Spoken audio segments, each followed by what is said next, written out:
ഇത് വേമ്പനാട്ട് കായൽ, കുട്ടനാടിന്റെ തണ്ണീർത്തടം. ഒരു ഭാവഗീതം പോലെ സുന്ദരമാണിവിടം. ഓരോ നദിയും ഓരോ സംസ്കാരം ജനിപ്പിക്കുന്നു എന്ന് പറയുന്നത് പോലെ വേമ്പനാട് കായലിനെ ചുറ്റിപ്പറ്റിയും ഒരു സംസ്കാരം ഇവിടെ നിലനിൽക്കുന്നു.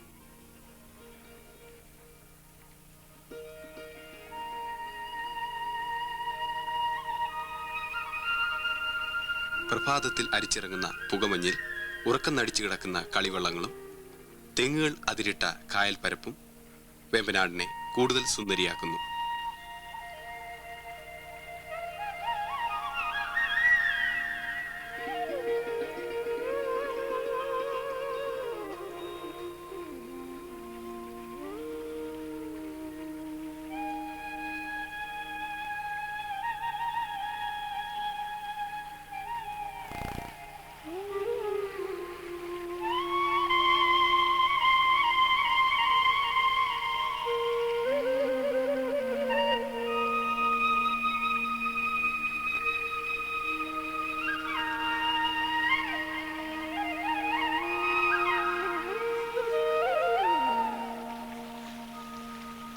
വേമ്പനാടിന്റെ സ്വത്വം തേടിയൊരു അന്വേഷണ യാത്ര ഇവിടെ തുടങ്ങുന്നു.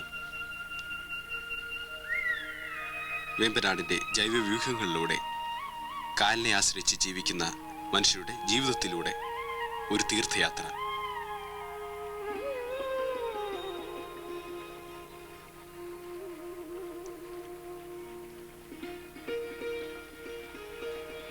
കുടിക്കുന്നതിനും കുളിക്കുന്നതിനും പാത്രങ്ങൾ കഴുകുന്നതിനും വസ്ത്രങ്ങൾ അലക്കുന്നതിനുമെല്ലാം മനുഷ്യൻ ഇവിടെ കായലിനെയാണ് ആശ്രയിക്കുന്നത്.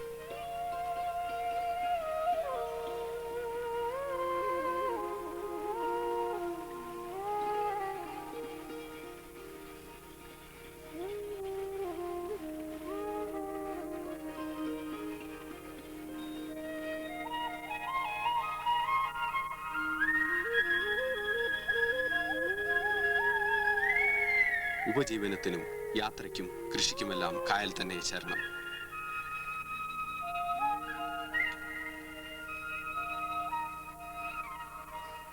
ഈ ജലസമൃദ്ധിയിലൂടെയുള്ള യാത്ര അനുഭൂതിദായകമാണ്.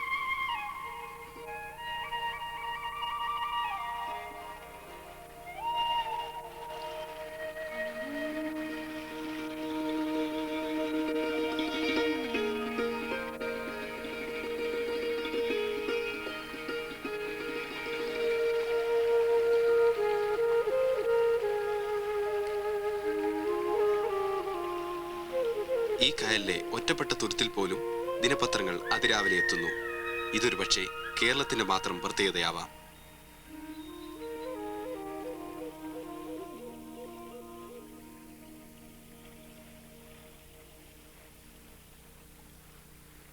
വേമ്പനാട്ട് കായലിൽ നിന്ന് ചെളി വാരി ഉപജീവനം കഴിക്കുന്നവർ ഏറെയാണ്.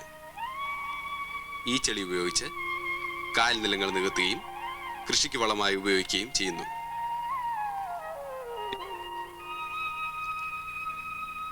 വെള്ളത്തിൽ മുങ്ങി ചെളിവാരുക എന്നത് വളരെ ശ്രമകരമായ ഒരു തൊഴിലാണ്.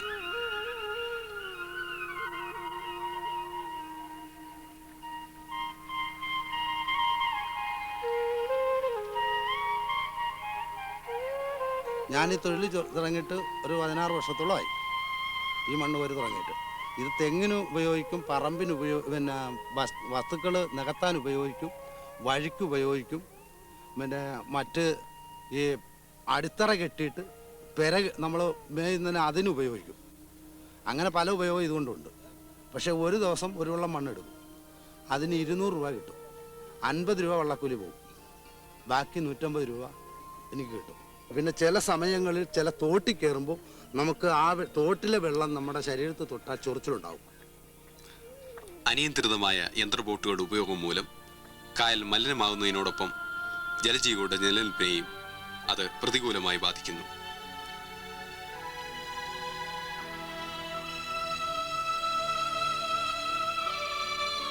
വിവിധ ഇനം മത്സ്യങ്ങളുടെ അക്ഷയഖനിയായിരുന്നു വേമ്പനാട് കായൽ.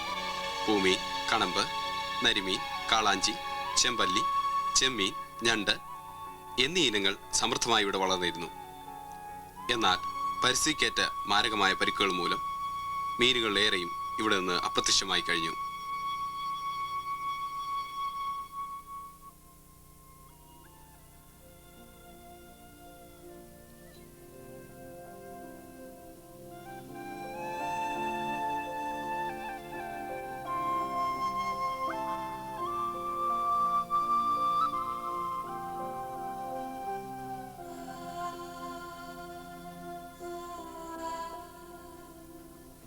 ചിലപ്പോൾ കിട്ടുന്ന കാര്യം സൂട്ടായിട്ട് പറയാനൊക്കെ ചിലപ്പോൾ കിട്ടും, ചിലപ്പോൾ കിട്ടത്തില്ല. ആദ്യം മീൻ വരുന്ന 10-20 രൂപയ്ക്കൊക്കെ ചിലപ്പോൾ കൊടുക്കും. മുമ്പേ ഉണ്ടായിരുന്ന മീൻ ചില വർഗ്ഗങ്ങളൊന്നുമില്ല. കാരി, മുഷി, ഈ കളമ്പ് അങ്ങനെയുള്ള വർഗ്ഗങ്ങളൊന്നുമില്ല. ഇപ്പം വരുന്നത് കരിമീൻ, പരല്, കുറുവ ഇങ്ങനെയുള്ള മീനൊക്കെ കിട്ടും.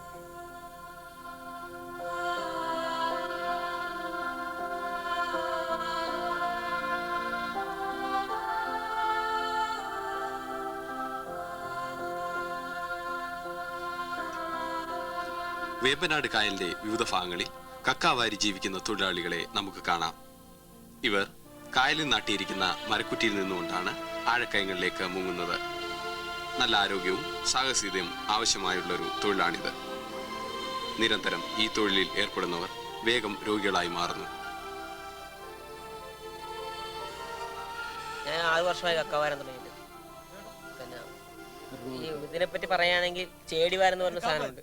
അതായത് ഈ പാര ഇതുകൊണ്ട് മണ്ണ് തള്ളി മാറിയിട്ട് പാര കൊണ്ട് ചേരിയിട്ട് നമ്മൾ കലക്കി അവിടെ തന്നെ ഇട്ട് വീണ്ടും വല കൊണ്ട് വാരിയെടുക്കുക. ഇപ്പോൾ ചെയ്യുന്ന പരിപാടി എന്ന് വെച്ചാൽ മണ്ണ് കുറച്ച് മാറ്റിക്കഴിഞ്ഞ് കാലുകൊണ്ട് തന്നെ ചവിട്ടി കക്ക എടുക്കുകയാണ്. അത് ഇച്ചിരി വേഗതയുണ്ട്. 80-90 രൂപ കിട്ടും ഒരു ദിവസം. ഈ മറ്റുള്ള ജില്ലകളിൽ നിന്നും ഈ കക്ക കണ്ട് കെട്ടുകയും മറ്റുള്ളതും പിന്നെ ഇവിടുത്തെ ഈ ഭരണ ഇതിൻ്റെ തന്നെ കാര്യം ഈ ബിസിനസ് നടക്കാത്ത കാരണം ഞങ്ങൾക്കിപ്പം ചെയ്യുന്ന അതിനുള്ള കൃത്യമായിട്ടുള്ള വേതനം കിട്ടുന്നില്ല. ഇപ്പോൾ 2 കൊല്ലമായിട്ട് കക്കയുടെ വിലയും മറ്റുള്ള കാര്യങ്ങളൊന്നും വർദ്ധിക്കാതെ ആയിട്ട് എന്നാൽ മറ്റുള്ള സാധനങ്ങൾക്ക് ഇന്ന് വിലക്കയറ്റം കുതിച്ച് കയറുകയും ചെയ്യുന്നതുകൊണ്ടുമൊക്കെ ഞങ്ങൾക്ക് ഇതിനോടുള്ള ബെനിഫിറ്റ് കറക്റ്റായിട്ട് ഞങ്ങൾക്ക് ഇന്ന് കിട്ടുന്നില്ല. വേറെ ഒരു തൊഴിൽ മേഖല ഇല്ലാത്ത കാരണം ഞങ്ങളിപ്പോൾ ഇത് ഒരു 4-5 അടി ആഴത്തിൽ നിന്ന് ഈ കക്ക വാരിക്കൊണ്ടിരിക്കുന്നത്. ദേശീയ ജലപാത വേമ്പനാട് കായൽ വഴിയാണ് വരുന്നത്. ഇത് കായലിനെ ആശ്രയിച്ച് ജീവിക്കുന്നവരുടെ തൊഴിലിനെ പ്രതികൂലമായി ബാധിക്കുമെന്നാണ് തൊഴിലാളികൾ പറയുന്നത്. ഈ ജലപാത വരുന്നതുകൊണ്ട് ഞങ്ങൾ ഈ കായലിലെ പണിക്കാരെന്ന് പറഞ്ഞാൽ ഈ കക്കാപ്പാര് തന്നെ ഇപ്പം നിന്ന് പോണ വരുക. അപ്പൊ ഇതിന്റെ മണ്ണടിച്ച് കക്ക മൂടിപ്പോവുകയും മറ്റ് ഈ മത്സ്യം പിന്നെ പിടിച്ച് ജീവിക്കുന്നവരും ഒക്കെ തന്നെയാണ് ഞങ്ങൾ. അപ്പൊ ഇത് മൊത്തം നശിച്ചു പോവുകയും ഈ കക്ക യാതൊരു രീതിയിൽ ഞങ്ങൾക്ക് ഇനി എടുക്കാനൊക്കെ ഇല്ലാത്ത ഒരു പരിസ്ഥിതിയിലേക്കാണ് ഈ വരുന്നത്. അതിനുവേണ്ടി ഇപ്പൊ ഈ ഓരോ യൂണിയനുകളും ഓരോ സാമുദായിക സംഘടനകളൊക്കെ ഒരുപാട് സമരങ്ങളൊക്കെ ഉണ്ട്. എന്നാൽ തന്നെ ഗവൺമെന്റിന്റെ ഭാഗത്തുനിന്ന് യാതൊരു തീരുമാനം ഇതുവരെ ഉണ്ടായിട്ടില്ല. ഇനി ഉണ്ടാകുമെന്നുള്ള പ്രതീക്ഷ ഞങ്ങൾക്കില്ല. എന്നാൽ തന്നെ ഇത് ആകെ പ്രശ്നമായിട്ട് ഇവിടെ വരികയാണ്. ഈ മത്സ്യം തന്നെ ഇപ്പൊ തന്നെ തെക്കുന്ന് അടിക്കാൻ തുടങ്ങിയിട്ട് മത്സ്യങ്ങളൊക്കെ ചത്തുപൊങ്ങാൻ തുടങ്ങി. കക്കാവാരൻ രക്ഷ ഈ കറുത്ത കക്ക ആണെങ്കിൽ അത് അടിയിൽ പോകുന്നു. ഈ വെള്ളക്കക്ക എടുക്കാൻ മേലാത്ത രീതിയിലേക്ക് വരികയാണ്. കൂടി വന്ന ഞങ്ങളുടെയൊക്കെ ജീവിതം എന്ന് പറയുന്നത് തന്നെ ഒരു 40-40 വർഷം അല്ലെങ്കിൽ 45 വർഷം. ഇതാണ് ഞങ്ങളുടെ ജീവിതം. 6 മാസത്തെ പണിയായി കക്കാവാര നടക്കും. 6 മാസം ചെയ്യാം. ദേശീയ ജലപാത വരുന്നതോടുകൂടി ജലഗതാഗത രംഗത്ത് വൻ നേട്ടമുണ്ടാകും. എങ്കിലും പരമ്പരാഗത തൊഴിലുകൾ കൂടി സംരക്ഷിക്കുവാൻ നമുക്ക് ബാധ്യതയുണ്ട്. സ്പോർട്സ് അതോറിറ്റി ഓഫ് ഇന്ത്യ ജലകായിക രംഗത്ത് പരിശീലനം നൽകുന്നതിന് ഒരു സെന്റർ കൂടി ഇവിടെ തുറന്നിട്ടുണ്ട്. ഞാൻ 92 മുതൽ സായി കേന്ദ്രത്തിൽ പരിശീലനം ചെയ്യുന്നു. എനിക്ക് നേരത്തെ മുതൽ സ്പോർട്സിനോട് ഇൻട്രസ്റ്റ് ഉണ്ടായിരുന്നു. എൻ്റെ അധ്യാപകരും നാട്ടുകാരും വീട്ടുകാരും നല്ല പ്രോത്സാഹനം എനിക്ക് തന്നു. അതുകൊണ്ട് എനിക്ക് ഈ നിലയിലെത്താൻ കഴിഞ്ഞു. 92 മുതൽ ഞാൻ നാഷണൽ ചാമ്പ്യനാണ്. 94-ൽ നാഷണൽ ഗെയിംസിൽ ഒരു ഗോൾഡ് മെഡലുണ്ട്. 97 ഇൻ്റർനാഷണൽ കൊറിയയിൽ വെച്ച് നടന്ന ഇൻ്റർനാഷണലിൽ എനിക്ക് സിൽവർ മെഡൽ വാങ്ങാൻ സാധിച്ചു. അതുപോലെ തന്നെ 99-ൽ 2 ഗോൾഡ് മെഡൽ വാങ്ങാൻ സാധിച്ചു. കുട്ടനാട്ടിൽ ജനിച്ചതുകൊണ്ടാണ് എനിക്ക് കൂടുതൽ വാട്ടർ സ്പോർട്സിനോട് താല്പര്യം തോന്നാൻ കാരണം. ഇവിടാണ് കേരളത്തിൽ ഒരു സെൻറ്ററേ ഉള്ളൂ. ഇനിയും 6 സെൻറ്ററോടെ തുടങ്ങാൻ പദ്ധതിയിട്ടിട്ടുണ്ട്.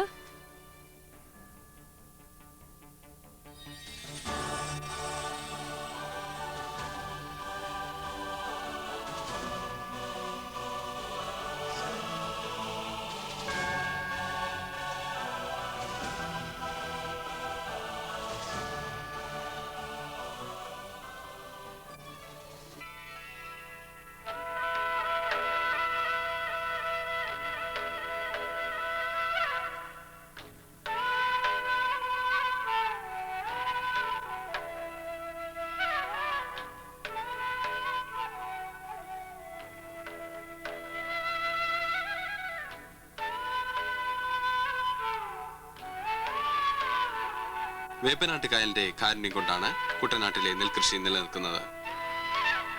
ഒരു പൂക്കൃഷി ഇരിപ്പൂ കൃഷിയാക്കുന്നതിന് വേണ്ടി പണികഴിപ്പിച്ച തണ്ണീർമുക്കം ബണ്ട് വേമ്പനാട്ട് കായലിലേക്ക് കടൽ വെള്ളം കയറുന്നത് തടസ്സപ്പെടുത്തി.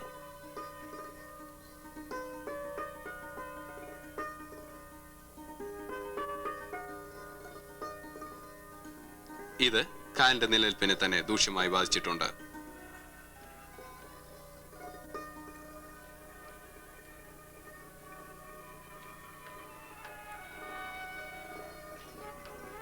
ഉപ്പുവെള്ളം ആവശ്യത്തിന് കായലിലേക്ക് കയറാത്ത മൂലം കായൽ പായ പിടിച്ചും കുളവാഴ നിറഞ്ഞും നശിച്ചുകൊണ്ടിരിക്കുന്നു.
വേമ്പനാട്ട് കായലിലൂടെയുള്ള ബോട്ട് യാത്ര ടൂറിസ്റ്റുകളുടെ ഇഷ്ടവിനോദങ്ങളിൽ ഒന്നാണ്.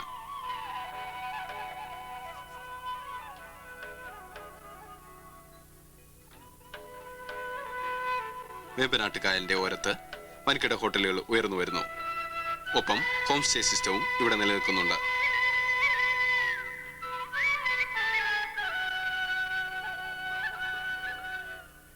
We've been in India now for about 2.5 weeks, and we're going to spend something like another 2 weeks here. It's not our first journey. We spend a lot of time in the northern India, and we're particularly wanting to come to the south. And I must say, we really are overwhelmed with the sheer beauty of the place and the wonderful attitude and hospitality of the people itself. Particularly, I think we found, haven't we, that staying in hotels gives not the kind of feeling that you want of India itself. And particularly, we were anxious to come here because we wanted to get into the atmosphere of a private home and be able to be closer to people who live here all the time. It certainly has been a great experience for me. What about you, Sheila? How have you felt about it? Well, you know how I feel about India. It's a land of my dreams. I would spend just every holiday I ever had here. In fact, I wouldn't mind just staying. Colour and the contrast and the people. I mean, I just can't find words to express what I feel about India, especially southern India now, I would say. Absolutely beautiful.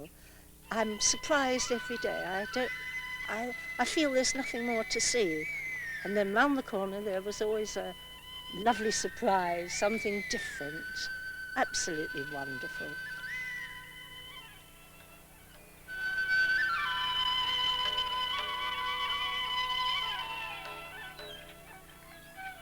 സർക്കാർ സർവീസിൽ നിന്ന് retire ചെയ്ത ശേഷം ഇങ്ങനെ ഇരിക്കുമ്പോഴത്തേക്ക് ഗവൺമെൻറ്റിൻ്റെ ഒരു പരസ്യം കണ്ടു പേപ്പറിൽ. ഈ ഹോം സ്റ്റേ ടൂറിസത്തിന് ഹോം സ്റ്റേക്ക് വേണ്ടി ഒഴിഞ്ഞുകിടക്കുന്ന വീടുകൾക്ക് ഇഷ്ടമുള്ളവർക്ക് ആപ്ലിക്കേഷൻ കൊടുക്കാമെന്ന് കേട്ടു. അങ്ങനെ നമ്മൾ ടൂറിസം ഡിപ്പാർട്ട്മെൻറ്റായിട്ട് ബന്ധപ്പെട്ട് ഇത് നമ്മളൊരു വീട് ഇങ്ങനെ ഒഴിഞ്ഞു കിടന്നപ്പോഴേക്ക് അതിലേക്ക് ശ്രമിച്ചു. അങ്ങനെ വളരെ സെലക്റ്റഡ് ആയിട്ടുള്ള ആളുകൾ മാത്രം ഇവിടെ വന്ന് ഇങ്ങനെ താമസിക്കാറുണ്ട്, ഫോറിനേഴ്സ്.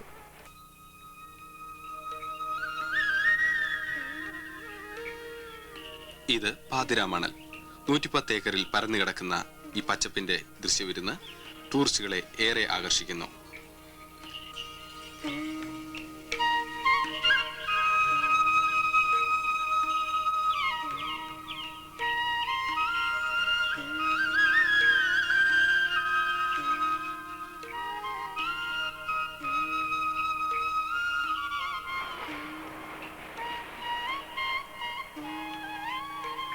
എന്നാൽ ഇവിടെ ഒരു കവാടം നിർമ്മിച്ചിരിക്കുന്നതല്ലാതെ കാര്യമായ ഒരു വികസനവും ഇതുവരെ നടത്തിയിട്ടില്ല.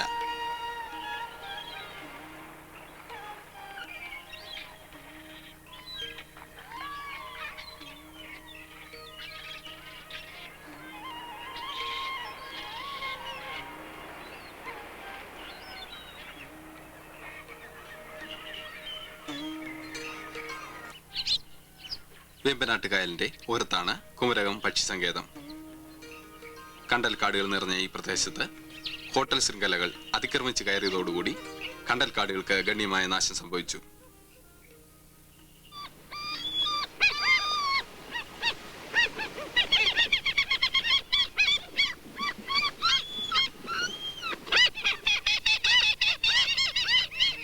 ഇത് പക്ഷിയുടെ നിലനിൽപ്പിനെയും പരിസ്ഥിതിയെയും ദൂഷ്യകരമായി ബാധിച്ചു.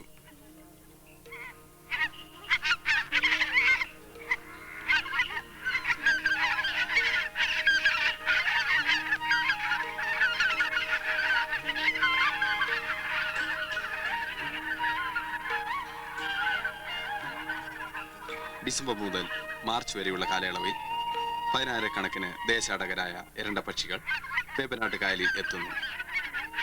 എരണ്ടപ്പക്ഷികളുടെ ഈ അത്ഭുത പ്രപഞ്ചം ആരുടെയും മനം കവരും.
വേമ്പനാടിന്റെ സൗന്ദര്യം ഒപ്പിയെടുക്കുന്നതിന് വേണ്ടി ധാരാളം ചലച്ചിത്ര പ്രവർത്തകർ ഇവിടെ തമ്പടിക്കാറുണ്ട്.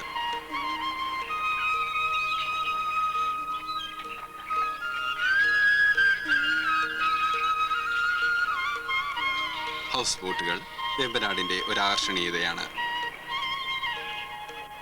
എല്ലാവിധ സുഖസൗകര്യങ്ങളോടും കൂടി ഒരുക്കിയിരിക്കുന്ന ഈ കളിവള്ളങ്ങൾക്ക് ഒരു ദിവസത്തേക്ക് 5,000 മുതൽ 15,000 രൂപ വരെയാണ് വാടക. സ്വകാര്യ വ്യക്തികളും ടൂർ കമ്പനികളും ഇത്തരം ബോട്ടുകൾ ധാരാളമായി വേമ്പനാട്ടിൽ ഇറക്കിയിരിക്കുന്നു.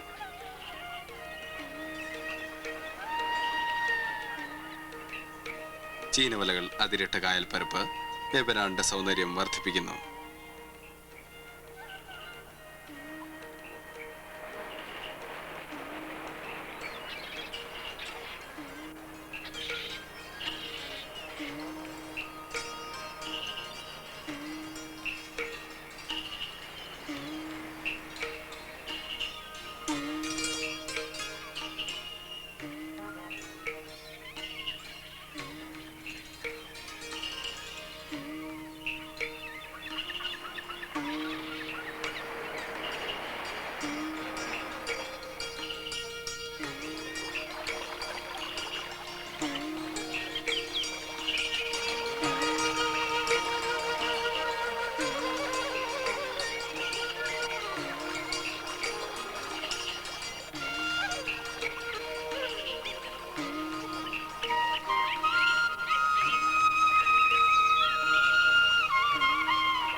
വേമ്പനാട്ടുകായലിലൂടെയുള്ള യാത്ര വിജ്ഞാനത്തിന്റെയും ആനന്ദത്തിന്റെയും തീർത്ഥയാത്ര കൂടിയാണ്.